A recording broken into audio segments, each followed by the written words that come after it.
friends is rich, from God is near. And Even though they might be the same words in Greek or Hebrew, right? Yes. But you could read that and you could be completely Wow. misled. A butt dial and a booty call.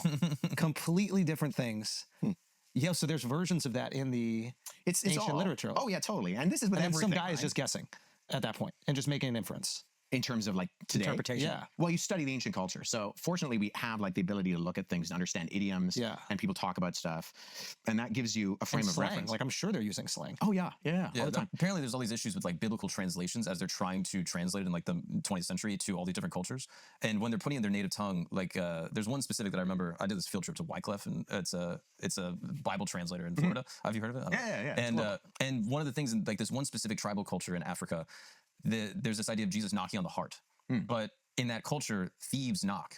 And so they're like, okay, we can't make it knocking because then they're going to think Jesus is a thief. Yeah. And so what they did is like they would cough or something like that. They would like clear their throat to indicate that there was someone on the other side of their hut. And so they had to translate it to Jesus coughs at the door of the heart or something to that effect. Yeah. And that when you're translating things, you have to be super specific to the culture that you're translating to. So this is the difference between what's called a formal equivalence translation and a dynamic equivalent translation. Yeah, this is a dynamic equivalent translation. Yeah, so dynamic is like...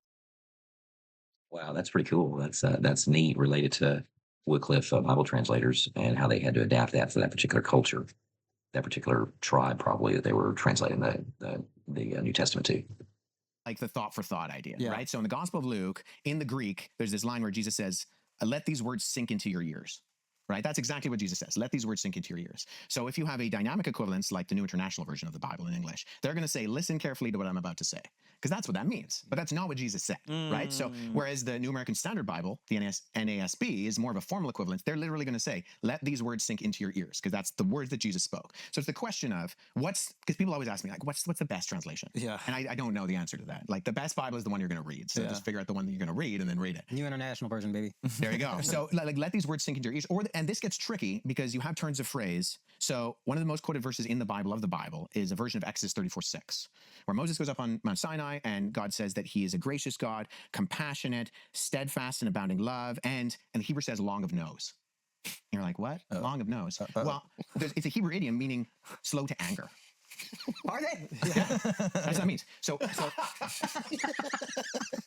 How do we know that that's what he meant? So, what else does it mean? So Hebrew is a Semitic language. We have other Slow Semitic to pain. languages. Get out of here. This guy. Okay. It's funny to all them, but that's this is way back before Pinocchio, so we don't have the reference of, oh, he's long of nose, so he's a liar. They had to go back to the cultural references, and there's plenty of other information that they have from other historians and stuff that are writing about cultural things, not necessarily about the Bible, that they can see, oh, this same phrasing word in this context was used this way. Did you speak? What language is that? Abounding in steadfast love and faithfulness. Bro, I You had said it no quickly clue. and we were very like, what? I thought No. Window moment. That's why I stopped. Did you understand what he said? I thought he was speaking Hebrew. I had no clue. Yeah. Yeah, but I it was appreciate Aramaic. what you Just just did said. Busta Rhymes, you know. Okay. I twisted on you.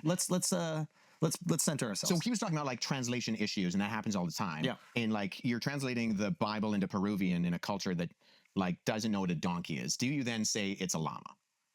Or is that like taking too much liberty with the text? But this is stuff we run into all the time. So this is why the best commentary on the Hebrew Old Testament and Greek New Testament is going to be the Hebrew Old Testament and Greek New and the Testament. Greek New Testament. Yeah. But there are things that we learn about these languages, like the King James Bible is translated between 1603 and 1611. There were terms that they just didn't know what they meant, and they transliterated them. We now know what they are because we've like through And then have they adjusted the King James Bible since? Well, no, you know, well, new translations do. There's a new King James and KJV. Yeah. And they would, so First Chronicles 26:18. Yeah. In the King James Bible, it says at Parbar westward, ford the causeway, and to it Parbar.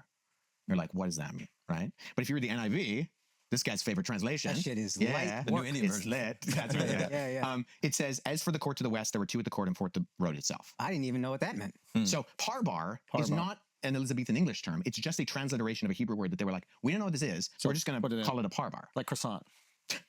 Yeah. That's a... I think he's right on this. Okay, we'll go with it. Yeah, we didn't have a word for that type, like a what Sure. gay bread, so we just called it croissant, right? Like we don't have an English word for that. Yeah, so we just go, okay, let's just call it their thing. Yeah. And so this is some good stuff that they're just answering questions to and trying to understand the Bible.